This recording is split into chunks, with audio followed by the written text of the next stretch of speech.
Tapi karena memang di silabusnya ada terkait dengan, kalau yang tidak salah itu Mbak Rizka ya, mengirimkan materi terkait dengan pengertian dari paliatif gitu ya. Dan hari ini kita akan diskusi terkait dengan palliative care itu sesungguhnya apa gitu ya. Dan saya kira ini bukan sesuatu materi yang baru bagi Bapak dan Ibu, sehingga saya akan menjelaskan secara sekilas dan barangkali nanti akan ada diskusi yang menarik dan yang sangat berpengalaman terkait dengan eh, kasus-kasus yang dalam kategori paliatif gitu nggih. Nah, terkait dengan materi, kita akan coba untuk kemudian mendiskusikan terkait dengan palliative care secara konsep dari beberapa riset yang saya temukan, gitu ya. Karena memang dari sisi praktis atau di tatanan klinik, saya tidak memiliki pengalaman yang cukup untuk berbicara terkait dengan palliative care. Dan saya kira Bapak Ibu yang lebih memiliki pengalaman terkait dengan hal tersebut, gitu nggih. Dan kemudian juga ada nursing care management yang termasuk di dalamnya adalah isu bagaimana do not resusitasi itu dilakukan gitu ya. Apakah ini memang hal yang harus dilakukan atau ada syarat dan ketentuan yang kemudian berlaku ketika kita merawat pasien dengan kondisi paliatif yang kemudian ada istilah DNR yang kemudian itu menjadi hal yang menarik untuk saya kira untuk didiskusikan.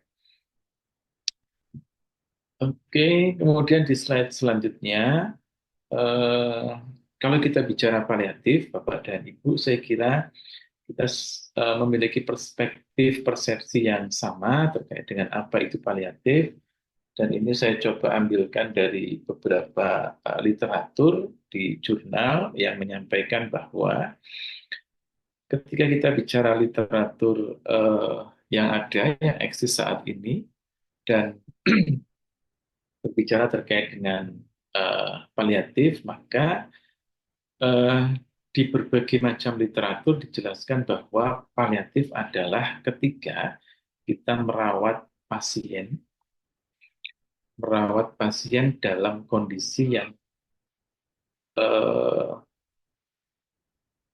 pengobatan ataupun kalau kita bilang ini bukan mendahului takdir begitu ya, tapi dari theoretical, dari hitung-hitungan medis begitu, bahwa penyakitnya itu sudah tidak mungkin lagi untuk kemudian disembuhkan, gitu ya. Jadi saya kira ini pengertian yang kita bisa ambil dari beberapa teori yang menyampaikan bahwa sekali lagi paliatif merupakan kondisi di mana kita merawat atau mendampingi pasien. Dalam konteks ini pasiennya tidak mungkin atau di sini tidak memiliki kemungkinan secara teoretikal begitu ya, bahwa kemudian nanti ada mukjizat tertentu itu kemudian di luar apa namanya istilah ini gitu ya. Jadi caring for people when cure is not possible gitu ya. Jadi ini pengertian daripada konsep dari paliatif. Dan tentu terkait dengan penyakit apa saja yang masuk dalam kategori ini menjadi juga diskusi yang menarik gitu ya. Apakah semua pasien misalnya cancer itu masuk dalam kondisi ini atau di masa mendatang sebetulnya cancer itu bisa disembuhkan atau tidak. Nah, sampai saat ini memang kalau kita bicara palliative care ini identik begitu nih Bapak dan Ibu, identik dengan kondisi cancer gitu ya. Tapi sesungguhnya dari pemahaman saya, sependek pengetahuan saya, sepanjang pengetahuan saya, bahwa kemudian palliative care ini tidak terkhusus hanya untuk pasien dengan kondisi-kondisi penyakit cancer, gitu ya. Nah, kemudian ini beberapa hal yang kemudian kami coba untuk telaah melalui beberapa literatur yang ada. Kami mencoba untuk melakukan sebuah riset begitu ya, riset kecil-kecilan gitu ya dengan beberapa teman eh, yang sudah coba kami publikasikan ke jurnal gitu. Jadi palliative care kami mencoba untuk mereview di beberapa konsep analisis yang ada terkait dengan apa sih pengertian dari palliative care. Nah, di situ disebutkan secara kesimpulannya kami melakukan telaah beberapa literatur dengan kriteria-kriteria yang ada. Kami menemukan bahwa palliative care adalah sesuatu pendekatan yang kemudian ditujukan untuk mengurangi penderitaan baik secara fisik maupun secara psikologis dan kemudian juga untuk meningkatkan kualitas hidup gitu ya. Di sana tidak disebutkan terkait dengan penyembuhan penyakit tertentu. Di sana hanya mengurangi tanda dan gejala dan kemudian juga meningkatkan atau mempertahankan atau meningkatkan ya mempertahankan atau meningkatkan terkait dengan quality of life pada seseorang yang terdiagnosa eh, memiliki penyakit dalam kategori paliatif. Nah, kemudian kami juga menemukan bahwa paliatif ini menjadi hal yang perlu dimasukkan dalam proses pendidikan karena memang ketika kita bicara palliative care akan sangat komprehensif terkait dengan apa yang dibutuhkan oleh eh, pasien yang masuk dalam kategori ini. Nah, kemudian di sana disebutkan bahwa palliative care itu didefinisikan sebagai beberapa penyakit yang terminal, gitu ya, penyakit yang kemudian sudah masuk dalam kategori terminal, tetapi juga ada penyakit-penyakit yang akut yang memiliki potensi untuk eh, apa kehidupannya itu pendek gitu ya. Kemudian karakteristiknya dari berbagai studi yang kami coba baca di literatur-literatur itu menyampaikan bahwa ketika kita memiliki atau melaksanakan kegiatan yang bersifat variatif, maka harus pada holistic care. Kemudian juga ada tim yang kita sebut interdisiplin, kemudian juga melibatkan keluarga di dalam proses asuhan keperawatannya. Itu jadi Bapak Ibu, kalau kita bicara terkait dengan karakteristik palliative care, maka di dalamnya ada holistik, ada kemudian eh, interdisiplin karena memang banyak hal secara kompleks yang harus kemudian ditangani, dan kemudian juga ada konteks keluarga yang kemudian harus dilibatkan dalam proses asuhan keperawatan. Nah, ini pengertian yang kemudian disampaikan di literatur yang sudah kami bahas tadi. Jadi goalnya adalah tidak menyembuhkan karena di sini tidak disebutkan ada cure gitu ya, tetapi disebutkannya adalah terkait dengan meningkatkan quality of life dari pasien yang terdiagnosa. Kemudian juga ini dari beberapa literatur yang lain bahwa kemudian palliative care ini adalah treatment yang kemudian diberikan pada pasien-pasien dengan kondisi yang progresivitas disease-nya itu tinggi, kemudian juga mengalami penyakit-penyakit yang serius, gitu ya, yang kemudian menyebabkan pasien ini diprediksi, gitu ya. Sekali lagi bukan mendahului takdir, gitu ya, tetapi ada prediksi tertentu yang kemudian pasien ini akan masuk dalam kondisi yang terminal, gitu ya. Oke, kemudian ini juga sering sekali disebutkan oleh narasumber-narasumber ketika berbicara terkait dengan paliatif bahwa ketika seseorang itu terdiagnosa masuk dalam kategori penyakit paliatif, ketika terdiagnosis maka hal yang bisa dilakukan di sini ada kurva yang kemudian kurva itu semakin lama akan semakin tinggi pada proses paliatif care-nya. Pada awal-awal kuratifnya masih tinggi, tetapi pada proses prognosis penyakitnya maka kemudian perawatan paliatif menjadi eh, lebih dominan dibandingkan dengan yang lain, gitu ya. Sampai dengan hospice, sampai dengan keluarga itu mengalami proses berduka. Sehingga tadi disampaikan bahwa palliative care harus melibatkan interdisiplin dan juga kemudian melibatkan keluarga dalam konteks perawatan paliatif.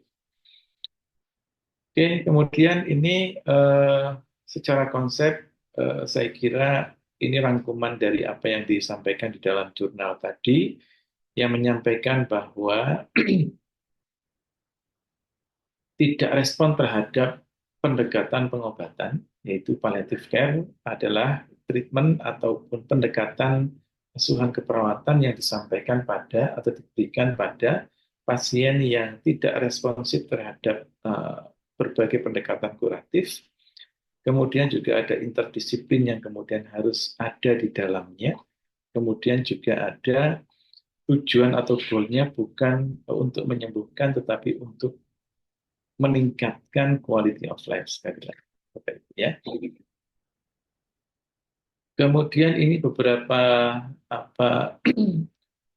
hasil-hasil riset yang kemudian berdekatan, ya saya sampaikan berdekatan karena ini memang tidak pure pada pasien dengan kondisi palliative care dalam kategori palliative care, tetapi di sini pasien dengan kondisi yang sudah lansia, gitu ya, yang kemudian sekali lagi terkonfirmasi bahwa ketika kita merawat pasien dengan kondisi yang dengan penyakit kronik dan penyakit yang terminal, maka kemudian eh, proses perawatannya itu harus melibatkan dari berbagai macam pendekatan, termasuk dari keperawatan dan juga berbagai macam disiplin ilmu yang kemudian digunakan untuk menyelesaikan problem yang ada di pasien, gitu ya.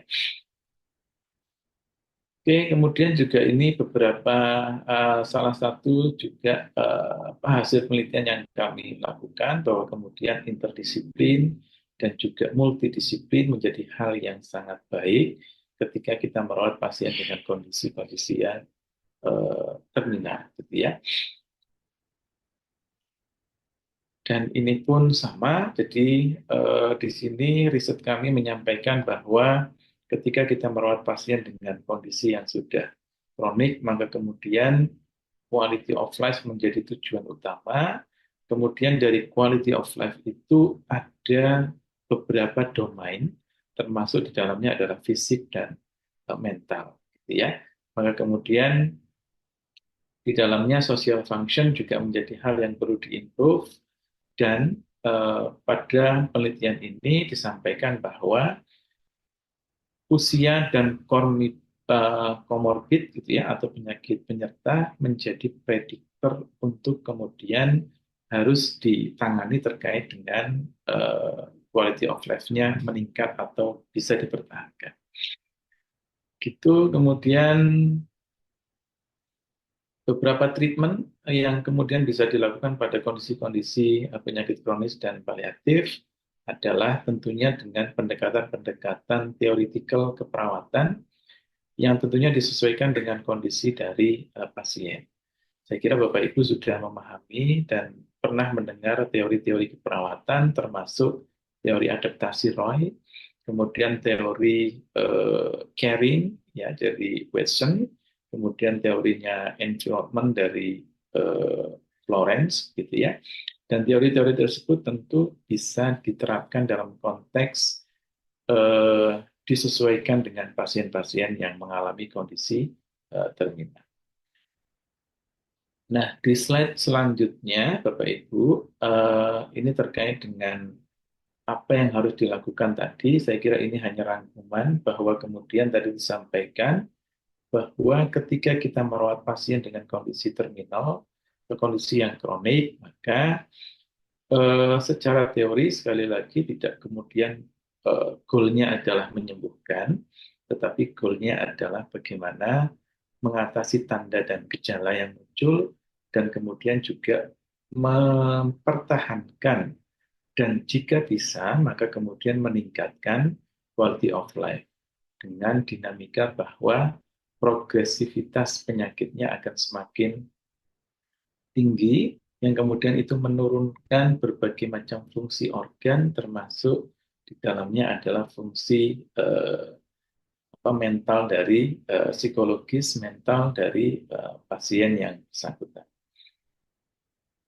Nah, eh, kesimpulan dari apa yang disampaikan di beberapa literatur atau jurnal tadi adalah bahwa palliative care adalah ketika kita dihadapkan pada mendampingi atau melakukan asuhan keperawatan pada pasien dengan progresivitas disease atau penyakit yang kemudian prognosisnya sangat buruk gitu ya. Tetapi kemudian apakah harus selalu pada kondisi-kondisi terminal mendekati ajal dari pasien, itu disampaikan di dalam literatur tidak demikian. Jadi ketika seseorang itu terdiagnosa dalam penyakit yang memiliki kategori eh, paliatif, penyakit-penyakit paliatif, maka kemudian di situ harusnya sudah dimulai pendekatan-pendekatan palliative care. Tidak harus menunggu pasien itu dalam proses menjelang ajal, kira-kira begitu. Kemudian ini tadi ya dimulai pada saat terdiagnosis tadi, kemudian juga eh, dilakukan dengan berbagai disiplin ilmu yang terkait, gitu ya.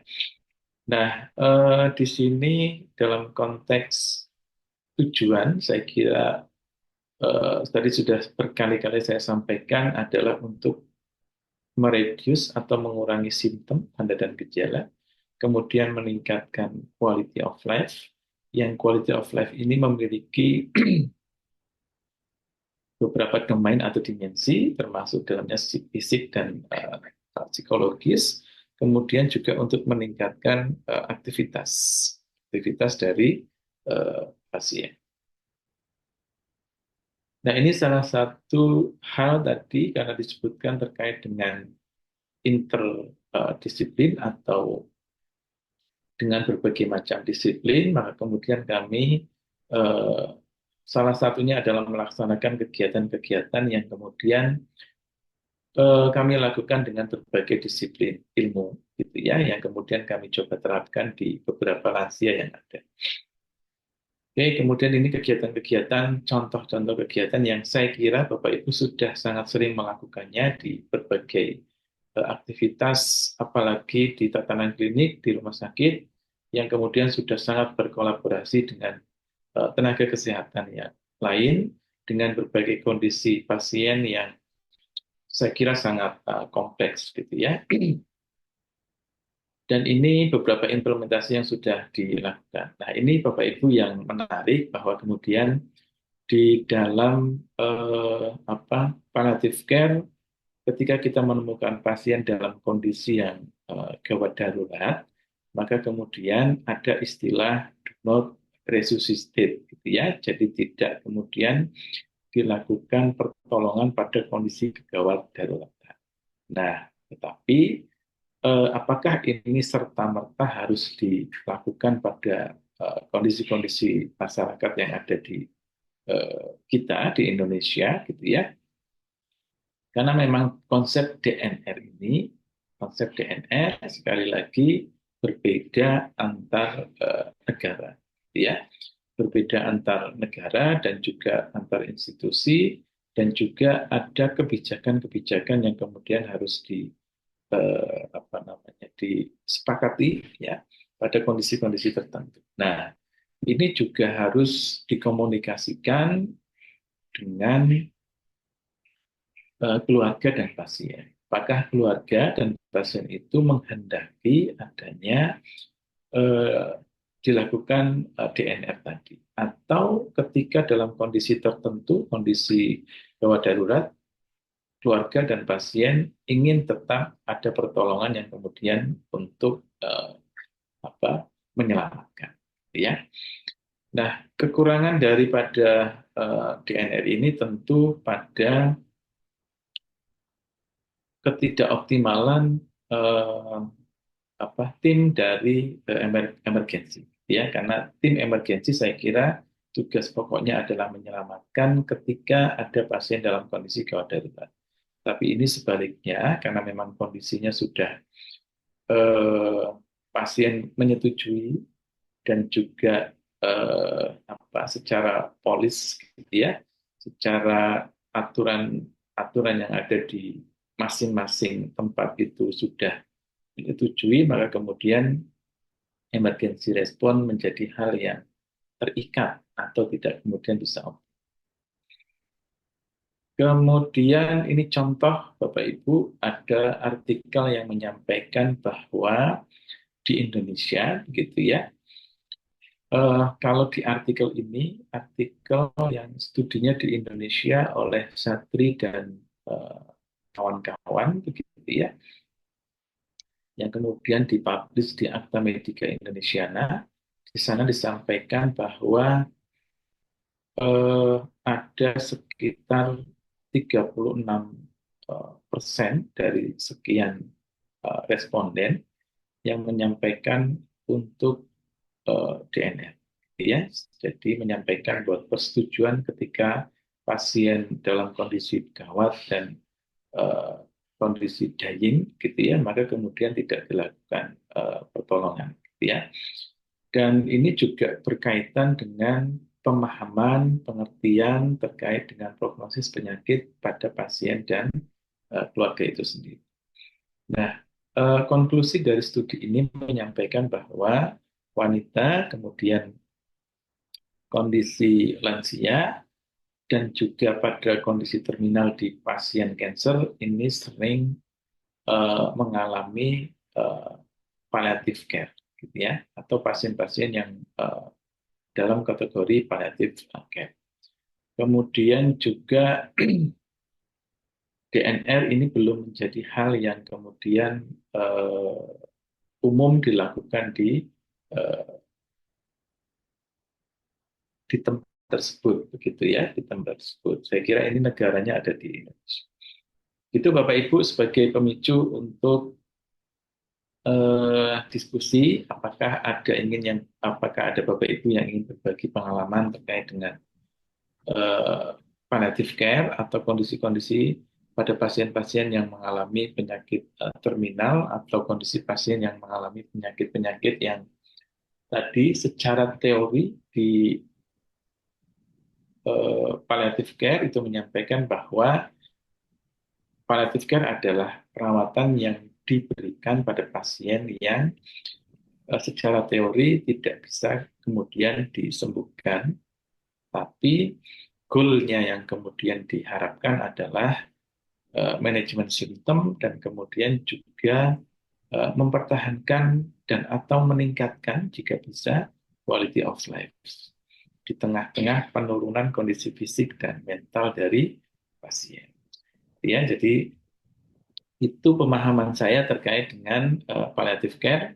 Barangkali Bapak Ibu ada case, ada kasus yang kemudian bisa diceritakan, yang kemudian bisa menjadi pembelajaran kita bersama. Gitu. Dari saya itu Bapak Ibu, barangkali ada diskusi, kami persilahkan. Lucy Pak, izin bertanya.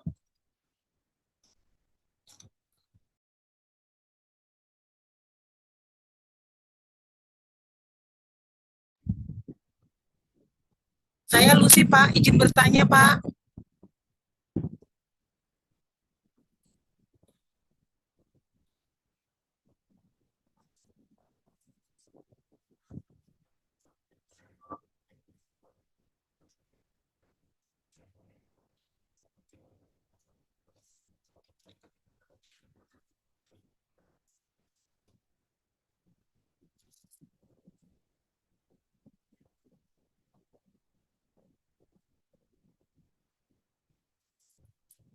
Pak, saya izin bertanya Pak.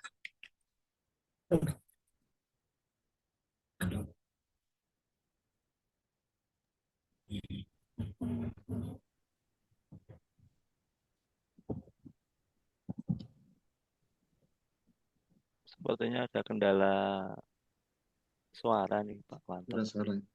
Halo Pak Wanto. Halo Pak Wanto.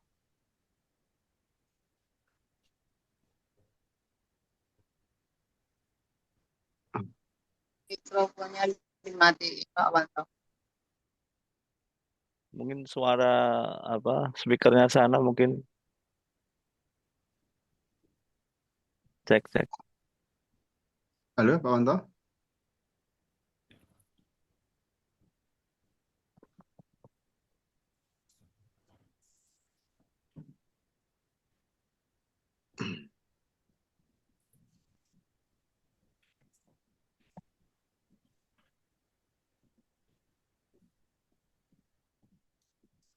Mbak Lucy yang mau bertanya langsung. Emang Pak Wantonya ada? Nanti dijawab Pak Erwin Ya, nanti. kalau Iya enggak, Pak.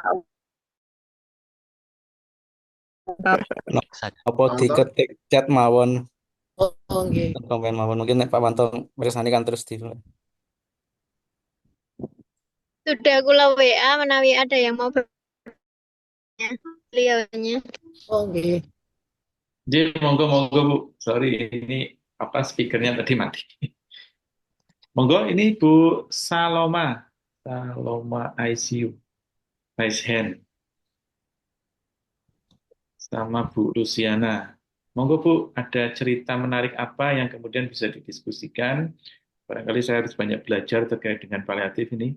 Monggo Bu. Ya, matur nuwun Pak. Oke. Tentunya banyak sekali pasien-pasien dengan DNR ya Pak.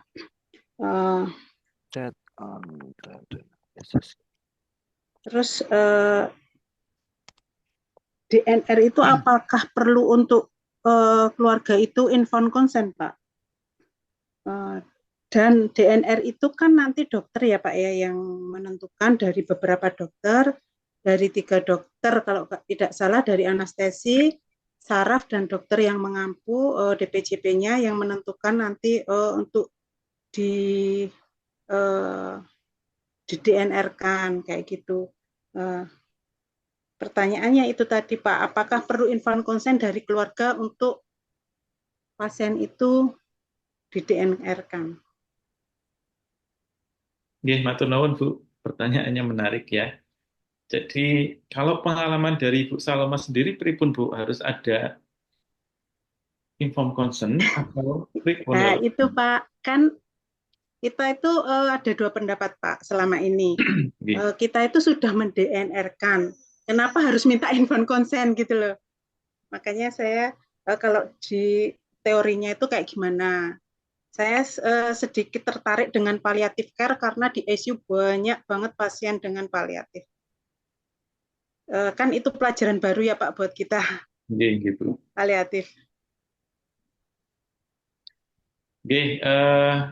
Mungkin nanti Bapak Ibu yang memiliki pengalaman yang banyak terkait dengan hal ini bisa menambahkan atau bisa mengkoreksi jawaban saya, Bapak dan Ibu. Jadi sepemahaman saya, DNR itu memang harus ada persetujuan baik dari keluarga maupun pasien itu sendiri. Kalau informasi yang saya dapatkan di beberapa negara, setelah saya diskusi dengan beberapa teman, itu memang ketika di sana, ketika pasien itu sudah sadar bahwa penyakit yang kemudian ada pada dirinya itu sudah tidak bisa disembuhkan lagi, kemudian pasien masuk dalam keadaan palliative care, kemudian masuk di hospice, kemudian masuk dalam proses perawatan menjelang ajal, maka kemudian pasien atau keluarga itu biasanya menandatangani dan menyetujui bahwa ketika saya nanti dalam kondisi yang dalam proses dying, dalam proses kematian atau dalam proses emergensi tadi itu, maka pasien itu menyampaikan saya tidak perlu lagi dilakukan pertolongan, termasuk di dalamnya adalah DNR. Begitu Bu. Jadi bahkan di sana ada farewell party begitu. Jadi ada perpisahan yang kemudian dilakukan oleh pasien itu sendiri, yang kemudian karena memang dia sudah sadar dalam kondisi itu. dalam kondisi yang seperti itu. Nah, kemudian dalam konteks di perawatan ICU, saya kira ketika pasien itu dalam kondisi yang tidak sadar dan prognosis penyakitnya saya kira yang bisa melakukan perhitungan ataupun prediksi prognosis itu adalah di medis begitu ya, maka kemudian harus ada penjelasan kepada keluarga. Nah, kalau di kita memang harapan dari pasien atau keluarga datang ke rumah sakit adalah sembuh dan kemudian bisa beraktivitas normal kembali seperti orang yang sedia kala, kira-kira begitu. Tetapi pada kondisi tertentu kan banyak pasien yang tidak tahu dengan prognosis penyakitnya. Harapannya ketika terjadi hal-hal daruratan, maka kemudian harapannya adalah ada pertolongan yang kemudian bisa menyelamatkan. Tetapi kalau kemudian itu tidak terinformasikan kepada keluarga dan pasien, mengapa kemudian ini tidak dilakukan pertolongan dan mengapa yang lain dilakukan pertolongan, ini akan membuat perdebatan yang kemudian juga akan menimbulkan apakah pelayanan rumah sakit ini baik atau tidak. Begitu Bu Saloma. Hingga sepemahaman saya memang harus ada persetujuan, dan persetujuan itu didasarkan pada pemahaman dari baik keluarga maupun dari pasien ketika pasien itu memang masih dalam kondisi yang baik untuk kemudian diberikan informasi. Maka kemudian tadi secara teori memang ketika pasien itu terdiagnosa penyakit tertentu yang dalam kategori tidak bisa lagi kemudian disebutkan, harus ada penjelasan, dan kemudian memang prosesnya itu saya yakin akan sangat sulit ya dibandingkan dengan teori yang ada, karena di situ ada proses-proses kehilangan, mulai dari marah sampai dengan acceptance, itu pasti semua orang akan mengalami itu. Kira-kira begitu Bu Salama. Jadi nanti ketika tidak dilakukan DNR, ketika pasien dan ketika keluarganya tahu kenapa itu hanya didiamkan saja, nah itu kan butuh penjelasan. Sehingga penjelasan itulah yang kemudian dibutuhkan oleh keluarga. Karena ini menyangkut terkait dengan profesionalitas, terkait juga dengan fungsi pelayanan di rumah sakit. Jangan sampai kemudian terkesan bahwa pasien yang harapannya datang ke rumah sakit untuk sembuh, ketika terjadi hal-hal yang emergensi tadi tidak dilakukan apa-apa oleh tenaga kesehatan yang ada. Padahal memang dari kondisi itu tenaga medis sudah kemudian menyampaikan bahwa ini DNR, tapi harus ada penjelasan kenapa itu tidak kemudian dilakukan pertolongan secara emergensi. Menurut saya begitu Bu, kurang lebihnya mohon dikoreksi, dan Ibu semua yang kemudian memiliki pemahaman dan pengalaman tentunya yang terkait dengan hal ini. Monggo. Berarti sama Pak, di ICU PKU juga sama. Kita edukasi dulu bahwa ini karena sudah dokter saraf, dokter anestesi sudah melakukan pemeriksaan DOL-I negatif, refleks batuk negatif, kayak gitu, lalu diputuskan untuk DNR, maka kita akan minta informed consent ke keluarga pasien bahwa nanti apabila terjadi henti nafas, henti jantung, kita tidak akan melakukan RJP kayak gitu. Berarti sepemikiran sama Pak. Matur nuwun Pak. Sami-sami Bu. Monggo Bu Luciana Subadyo. Izin bertanya Pak. Siap Bu. Ya, Pak, saya ini di ruang anak. Di ruang anak ketika kita menghadapi kondisi anak yang dengan kelainan CP itu termasuk kategori paliatif tidak Pak? Karena kan dia tidak bisa apa-apa. Jadi kalau melihat umur rata-rata CP, kalau saudara saya itu pernah sampai 25 tahun pernah. Artinya anak dengan CP itu kan tidak bisa memutuskan sendiri ya Pak. Tidak bisa memutuskan sendiri.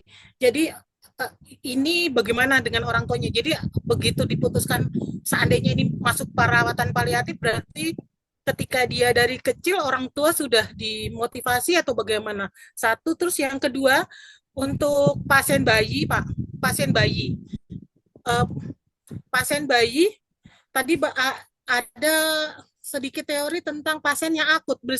Pasien bayi baru lahir, ketika dia lahir dengan keadaan tidak bugar ya, langsung dengan kondisi jelek, itu juga masuk keadaan paliatif nggak Pak? Karena ketika bayinya tersebut katakanlah setelah dirawat berapa hari terus meninggal, ibunya itu kan, keluarganya kan sangat berduka sekali. Itu bagaimana Pak? Itu aja Pak pertanyaannya. Berat ini pertanyaannya, Bu.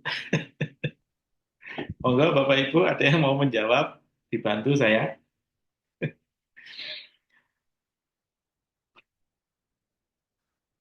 Oke, Bu Luciana, saya coba untuk menanggapi nggih. Jadi tadi kalau ini kan saya secara teori ya, Bu ya. Secara teori maka kemudian disampaikan di dalam beberapa teori atau literatur yang saya baca bahwa penyakit atau palliative care adalah merawat pasien dengan kondisi yang secara cure atau secara pengobatan itu tidak berespon. Artinya bahwa di sana ada prediksi juga bahwa kemudian pasien itu akan sekali lagi bukan mendahului takdirnya, tetapi kemudian diprediksi akan kemudian prognosis penyakitnya buruk sampai dengan pasien itu diprediksi untuk tidak ada atau meninggal, gitu ya. Nah, terkait dengan penyakit CP tadi, saya tidak begitu memahami apakah kemudian tadi disampaikan sampai 25 tahun bisa hidup begitu ya. Tetapi kemudian mestinya ada ketergantungan gitu ya, walaupun tadi bisa long life begitu, tapi kemudian ada ketergantungan. Dan kemudian juga pada bayi yang kemudian dengan kondisi-kondisi tertentu yang kemudian menyebabkan kondisi bayi itu dalam kondisi yang tidak baik saja. Gitu. Nah, yang dimaksud dengan akut tadi, Bu, di dalam teori itu adalah ketika misalnya pasien yang datang itu dengan kondisi misalnya kecelakaan, gitu ya, kecelakaan kemudian juga menyebabkan pasien itu koma yang kemudian dari sisi medis kemudian menyampaikan bahwa ini akan sulit kemudian untuk ditolong dalam kondisi yang kemudian begitu, gitu ya. Jadi akut yang dimaksud adalah yang seperti itu. Jadi ketika pasien itu tiba-tiba datang kemudian dengan kondisi yang misalnya koma seperti yang saat ini ada itu, kalau contohnya di Pangeran Arab Saudi ya seperti itu masuk dalam kondisi yang paliatif gitu ya. Tapi dengan perawatan support system yang kemudian didukung oleh teknologi itu sampai sekarang masih bisa survive gitu. Jadi kondisi-kondisi akut yang dimaksud adalah kondisi yang seperti itu, Bu. Bukan karena penyakit yang kemudian secara berangsur-angsur kemudian ada prognosis yang kemudian menurunkan dari kondisi fisik dan psikologis dari pasien. Jadi apakah kedua kasus tersebut yang disampaikan oleh Bu Luciana itu masuk dalam kondisi paliatif? Tentu harus ada pertimbangan-pertimbangan dari medis yang kemudian menyebutkan apakah ini masuk dalam kondisi paliatif atau tidak. Yang saat ini eksis, saat ini disepakati dan banyak disampaikan di dalam seminar-seminar, kondisi paliatif itu memang masuk dalam cancer gitu ya, kondisi cancer. Tetapi sesungguhnya kalau kita rujukannya adalah penyakit yang tidak bisa kemudian disembuhkan gitu ya, maka kemudian juga ada penyakit-penyakit kronis yang lain, misalnya GGK gitu ya, gagal ginjal kronis misalnya, atau penyakit PPOK dan sebagainya. Itu Bu Luciana, mudah-mudahan bisa menjawab, walaupun nanti Bu Luciana harus mencari second opinion ya terkait dengan jawaban saya. Atau Bapak Ibu ada pendapat lain, monggo dipersilahkan. Bapak izin bertanya, Pak. Oh, tak kira mau menambahkan jawaban saya. Monggo Bu. Ini Pak, berdasarkan pengalaman di rumah sakit, di ruang ICU HCU itu kan banyak sekali pasien-pasien paliatif ya Pak ya. tapi belum ada pernyataan DNR. Apabila pasien-pasien yang paliatif itu mengalami penurunan kondisi, apakah kita sebagai nakes itu harus mengupayakan seperti pertolongan kayak RJP dan lain-lain untuk mensupport supaya tidak terjadi hal yang buruk yaitu kematian, ataukah kita biarkan saja atau istilahnya kita talkinkan begitu Pak, terkait dengan pasien-pasien yang paliatif. Begitu Pak Wanto. Nggih, matur nuwun Bu. Hal ini juga pernah saya tanyakan waktu saya pelatihan PPGD kemarin ya dengan Pak Al-Afiq gitu ya. Saya tanyakan Pak, ketika ada pasien-pasien dengan kondisi gawat darurat, tapi kondisinya sudah paliatif, ini harus seperti apa? Dan saya mengutip jawaban dari beliau bahwa kemudian ketika kita menemukan pasien dalam kondisi paliatif dengan kegawat daruratan, maka kemudian kita lihat lagi SOP yang ada di rumah sakitnya masing-masing. Apakah ada SOP yang kemudian menyatakan bahwa ketika kondisi pasiennya sudah DNR tadi, perlu kita lakukan resusitasi atau tidak, gitu ya. Nah, tetapi dalam konteks pelayanan, sekali lagi keluarga yang datang dan pasien yang datang ke rumah sakit itu kan inginnya ada kesembuhan, gitu ya. Jadi ketika kita tidak melakukan pertolongan dan pasien itu tahu, tanpa tahu penyebabnya kenapa tidak dilakukan pertolongan, ini akan menjadi perdebatan yang antara user atau keluarga atau pasien dengan tenaga kesehatan yang ada di dalamnya. Jadi ada kesan bahwa ketika tidak dilakukan pertolongan, maka kemudian ada pembiaran. Tidak ada upaya yang dilakukan oleh tenaga kesehatan yang ada di rumah sakit itu. Ketika keluarga dan keluarganya tidak tahu alasan kenapa tidak dilakukan. Itu Bu, sehingga memang harus ada komunikasi yang baik antara keluarga dan kita sebagai tenaga kesehatan. Apakah ini akan tetap dilakukan DNR atau tidak. Tetapi kemudian kalau di ICU itu kan harapannya pasien-pasien dengan kondisi yang sadar, kondisi yang tidak sadar, itu juga nanti akan sadar dan kemudian bisa pulih kembali. Dan terkait dengan DNR, ini memang menjadi diskusi yang hangat, gitu ya, karena memang belum terbiasa di tatanan klinik yang ada di kita. Gitu Bu Gusti. Nggih, Pak, matur nuwun. Biasanya kan kalau dari keluarga itu kadang walaupun kondisinya sudah menurun itu menginginkan yang terbaik dari pasiennya ya, Pak. Kadang itu pokoknya pengen pasien tersebut itu bisa baik kembali gitu loh, Pak. Ya, semuanya juga begitu Bu. Semua kita juga begitu. Inginnya yang terbaik, cuman kan memang kondisi-kondisi yang seperti itu tenaga kesehatan termasuk kita di dalamnya keperawatan itu juga memiliki pengetahuan bagaimana kemudian prognosis, bagaimana kemudian hal yang harus dilakukan, dan itu harus dikomunikasikan dan ke keluarganya.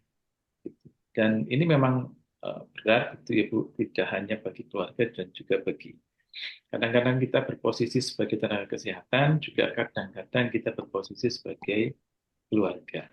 Nah, ketika kita juga memiliki pengetahuan itu, kemudian inginnya keluarga kita itu juga selamat, begitu ya, maka kemudian ini menjadi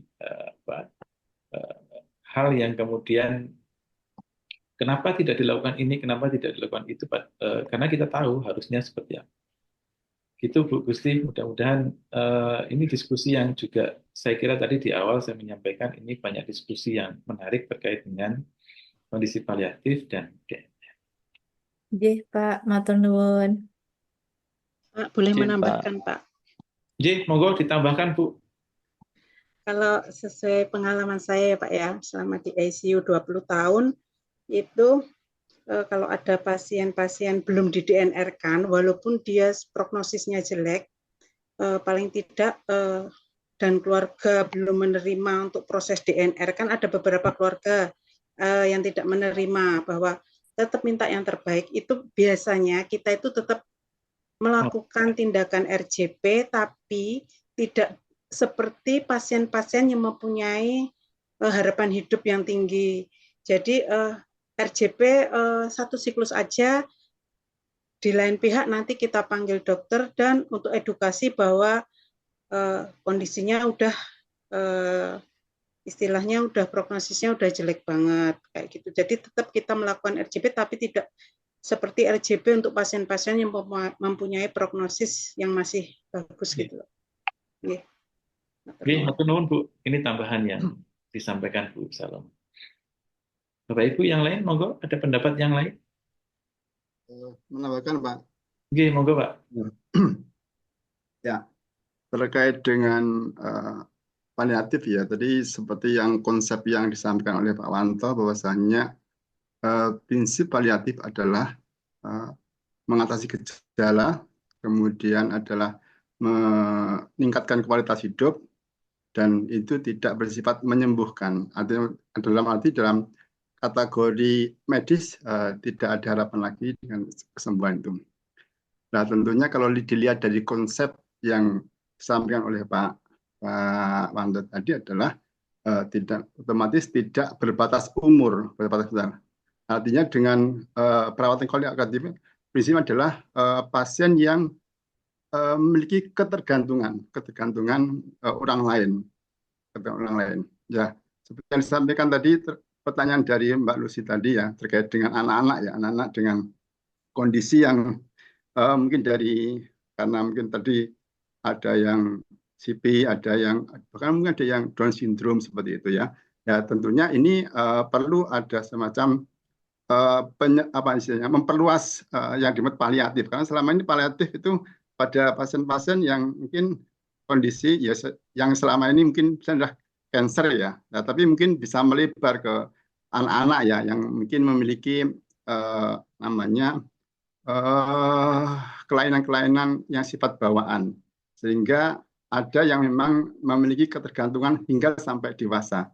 Tentunya paliatif ini harus meluas sampai kepada anak-anak, tidak hanya sebatas pada cancer itu ya. Jadi itu karena pada anak-anak itu kepada kondisi-kondisi tertentu, apakah itu bahkan mungkin kelainan kromosom Down syndrome itu bahkan ada yang sampai tidak bisa dari kecil sampai dewasa tidak bisa berjalan, bed rest di tempat tidur ada. Tapi kalau di kondisi tertentu dengan gait yang sangat ringan itu bisa beraktivitas. Nah, tentunya kalau terkait dengan paliatif, harapannya nanti melebar tidak hanya pada kasus-kasus kanker, tentunya pada anak-anak yang memiliki gangguan-gangguan, baik itu gangguan metabolisme atau gangguan kromosom yang sifatnya yang muncul sejak lahir atau sejak mungkin dalam kandungan sudah ada tanda-tanda yang mengarah pada kelainan-kelainan bawaan seperti itu. Bahkan mungkin termasuk kelainan jantung yang ada pada anak itu ya mungkin bagian dari perawatan paliatif yang harus dilakukan seperti itu. Mungkin kalau menurut kami terkait dengan paliatif, jadi tidak hanya sekedar kanker tapi meluas pada anak-anak yang memiliki kelainan bawaan, yang memiliki yang pada perjalanan hidupnya harus ketergantungan dengan orang lain. Itu aja Pak Wanto. Oke, matur nuwun Pak Munif atas tadi hal yang disampaikan terkait dengan konsep dari palliative care, gitu nih Pak. Jadi memang palliative care itu sampai dengan saat ini pemahaman kita masih identik dengan penyakit-penyakit kanker, yang dimana kanker itu sampai saat ini memang belum ditemukan obat yang kemudian bisa menyembuhkan. Sampai saat ini, barangkali ke depan dengan kemajuan teknologi yang sangat pesat, mudah-mudahan ada yang kemudian bisa menemukan bahwa kanker itu nanti bisa disembuhkan secara total.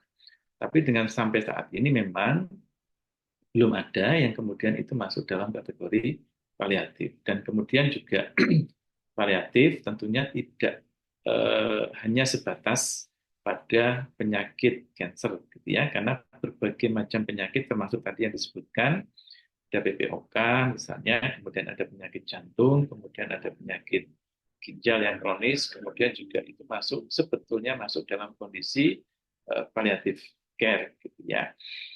Nah, kemudian termasuk tadi pada Down syndrome dan seterusnya, apakah masuk dalam paliatif atau tidak, tentu ini menjadi konsensus dan juga diskusi yang perlu didiskusikan, karena memang di dalam paliatif itu salah satu kunci kata-katanya adalah prognosis penyakit yang semakin memburuk, gitu Bapak. Jadi, apakah Down syndrome itu juga sesuatu yang prognosisnya akan semakin buruk, atau Down syndrome itu bisa kemudian kita berikan pendampingan yang kemudian bisa meningkat dari sisi psikomotornya, dari sisi kognitifnya. Nah, kemudian kalau penyakit-penyakit tadi yang sudah terminal tadi, kondisinya akan semakin memburuk, yang kemudian tugas kita terkait dengan symptom care management. Jadi ada tanda dan gejala. Kalau di kalau di cancer itu tentu ada nyeri, yang kemudian nyeri itu akan mempengaruhi banyak hal.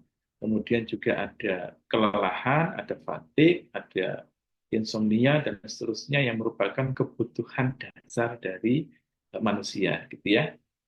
Yang kemudian itu menjadi tugas pokok kita untuk kemudian bisa menangani itu, bukan kemudian menyembuhkan penyakitnya. Dan kemudian juga semakin turunnya kondisi fisik dan psikologis, maka tugas kita juga adalah terkait dengan mempertahankan atau bahkan meningkatkan quality of life-nya. Di mana quality of life itu tadi ada dua dimensi, yaitu fisik dan psikologisnya dari pasien. Oke, begitu Pak Munir, terima kasih atas tadi masukannya terkait dengan konsep dari paliatif. Monggo, Bapak Ibu yang lain, Mas Dedi. Izin bertanya, Pak. Oh, oke, bertanya lagi Bu. Akhirnya Mas. Oke, monggo Bu.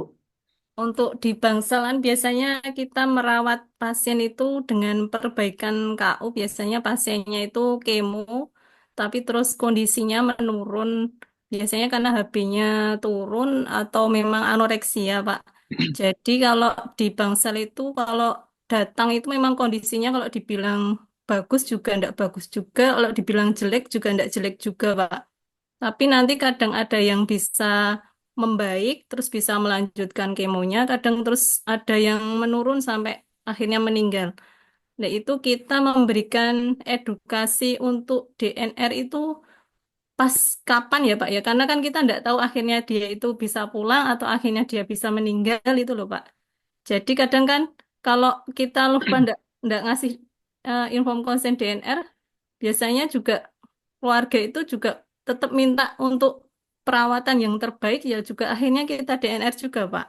Itu mohon masukannya Pak. Soalnya masih di Bangsal juga kondisi-kondisi seperti pasien CKD itu udah hadir rutin, terus nanti masuk dengan UDIM anasarka, sesek, itu juga perbaikan KU untuk seseknya. Terus ya banyak pasien-pasien paliatif yang di Bangsal itu dalam kondisi yang kalau dikatakan jelek banget juga tidak, dan kalau dikatakan baik juga enggak. Itu kapan kita baiknya memberikan inform konsen terkait DNR, Pak? Oke, kapan ya Bu? Bu Triwidyadi mau jawab. Kapan Bu? Pak Mujio, Mas Dedi Purwanto, ada masukan? Maaf Pak, mungkin saya tak nambah ya Pak. Oke, nambah Bu, monggo.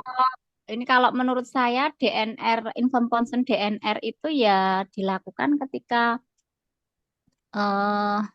pasien itu ya kondisinya memburuk, mungkin terus ada terus nanti ada penurunan kesadaran, ada ini apa maksudnya terus nanti kan nanti biasanya kan kalau nanti pasien gagal nafas perlu intubasi, perlu ini, perlu ini. Jadi kan pada pasien itu kondisinya memburuk gitu, Pak. Tapi kalau masih ini terus inform consent DNR itu ya secara moral menurut saya ya enggak.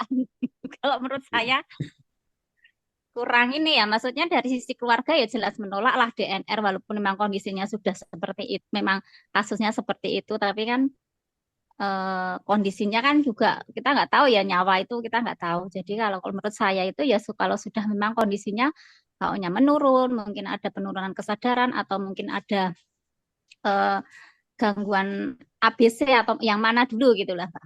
Itu kalau menurut saya. Yang ngapunten Kak, ini cuman menurut saya. Nggak apa-apa Bu, namanya juga diskusi. Monggo ada lagi Pak Mujio seperti ini sudah open mic. Bahkan mungkin kalau untuk DNR kita itu kan tidak hanya ditentukan oleh kita, tapi juga kerjasama dengan dokter juga yang menjelaskan kepada perawat juga, pasiennya juga. Kalau pasiennya, keluarga pasien itu belum menerima ya kadang kita walaupun kita dokter sama perawat bilang DNR, tapi keluarga masih belum setuju, ya kita akan berusaha sesuai semaksimal yang kita bisa. Dan untuk kayak pindah ke misalnya ruang ICU juga kan juga tetap dengan info konsen dengan keluarga pasien juga gitu. Jadi tidak semerta-merta cuma dari perawat saja ataupun dari dokter juga, tapi dari keluarga juga. Nah, jadi sehingga nanti keputusan yang diambil itu semua juga setuju itu, terutama untuk keluarganya. Kalau yang kita sama dokter insya Allah udah paham mungkin kondisi pasien seperti ini, terus nanti kemungkinannya seperti apa. Kadang ada juga yang malah memprediksi kalau nggak jaga pagi jaga sore gitu ya. Mungkin itu aja Nanja kan. Jadi memang penting juga untuk mengedukasi keluarga dalam proses untuk